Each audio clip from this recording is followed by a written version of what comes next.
উপসাগরীয় এলাকায় চলমান যুদ্ধ পরিস্থিতিতে কুয়েতে বসবাসরত প্রবাসী বাংলাদেশিদের জন্য জরুরি বার্তা দিয়েছেন সেখানকার বাংলাদেশ দূতাবাস।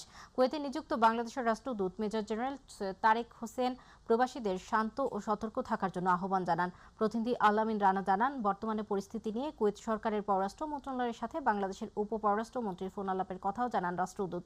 সেই সাথে কুয়েত সরকার যেসব পদক্ষেপ নিয়েছে তাকে স্বাগত জানিয়ে রাষ্ট্রদূত কৃতজ্ঞতা প্রকাশ করেন। আপনাদের নিরাপত্তা এবং কল্যাণ নিশ্চিতের জন্য কুয়েত সরকারের সাথে বাংলাদেশ সরকার যোগাযোগ বজায় রেখে চলেছেন।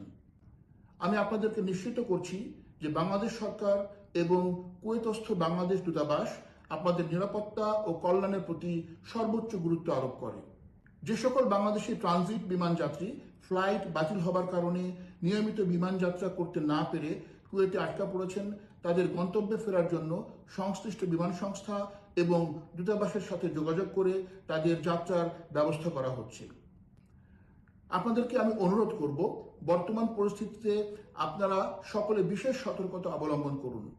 জরুরি প্রয়োজন ছাড়া বাইরে বের হওয়া থেকে বিরত থাকুন। গুজবে কান না দিয়ে কুয়েত সরকারের বিবৃতি ও নির্দেশনা মেনে চলুন।